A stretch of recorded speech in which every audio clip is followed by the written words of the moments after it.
I was in the park one day when I overheard some people talking about the state of the world. They sounded concerned. I wanted to ease their minds. I wanted to tell them about the thousands, maybe millions of people around the world that are working every day on healing. I wanted to tell them the world is getting better because there are people out there making it better. These people are creating a world where everyone, regardless of economic or social status, can enjoy health and well-being.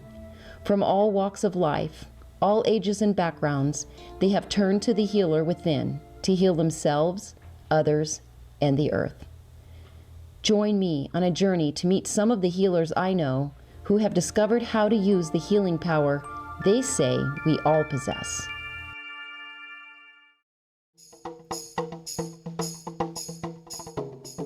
Hooman doesn't consider himself a healer, but admits there are healing and transformational aspects to the work he does.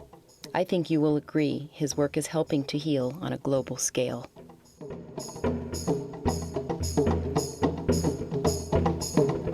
I build with earth and I teach people how to build with earth. And when I was in architecture school, I wasn't at all about natural material, round buildings. It was all about the corners and the exotic building materials and whatnot.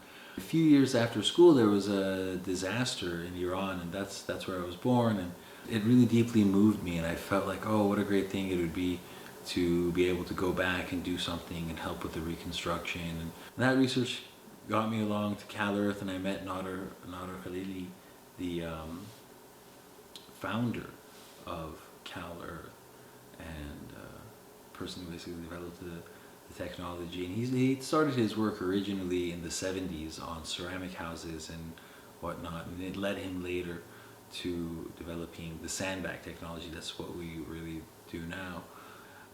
Went down with the idea that I would train there for a few months, go to Iran for a few months, and then continue with my life.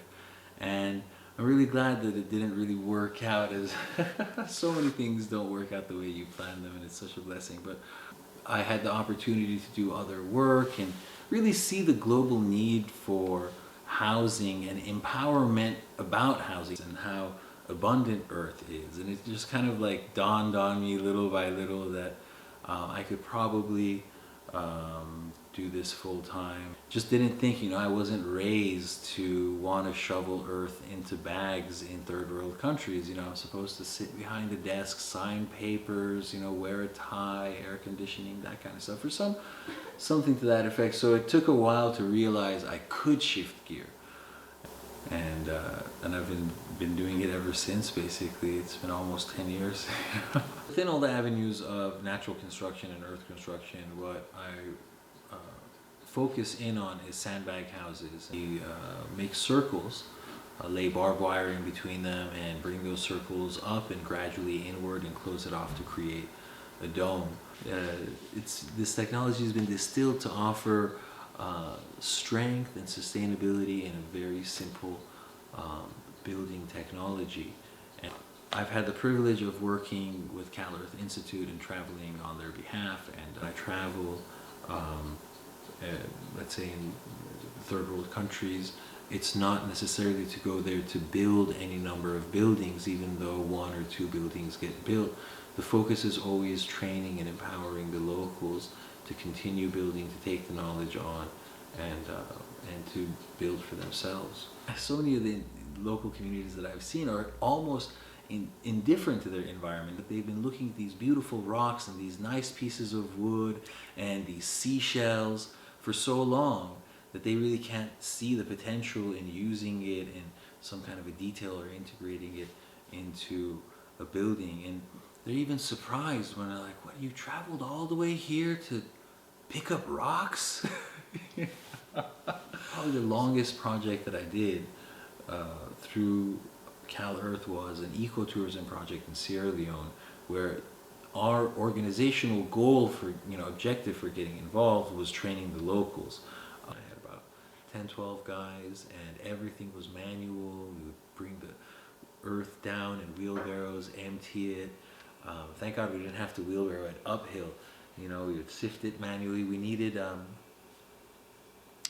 crushed rock, so we had to start crushing rocks one day. We needed washed gravel, so we sifted it, and then we're washing it in these pans with holes in the bottom. It was kind of like a sifter in the lagoon. That's how we got our nice washed gravel. What I learned there was that prolonged exposure to even the most resistant participants brings transformation. I mean, there's this degree of inevitability about it. There's this strength to the earth and just the material. You just, once you facilitate that connection for long enough, it tends to take over on its own. But they took on, and this is almost 3 years ago.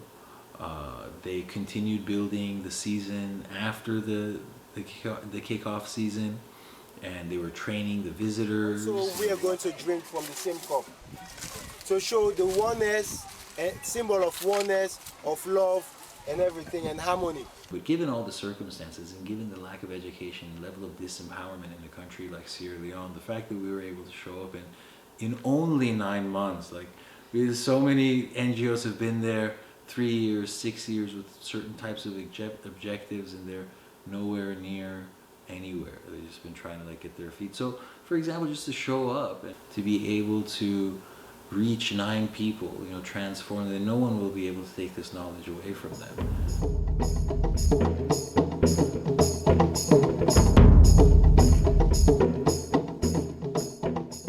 To be able to be part of the work and facilitate this and be able to connect people to a different way of looking at Earth as a medium, as something that's alive, has been really enriching and really amazing, and seeing it work on people has been one of the greatest joys that I think I've encountered.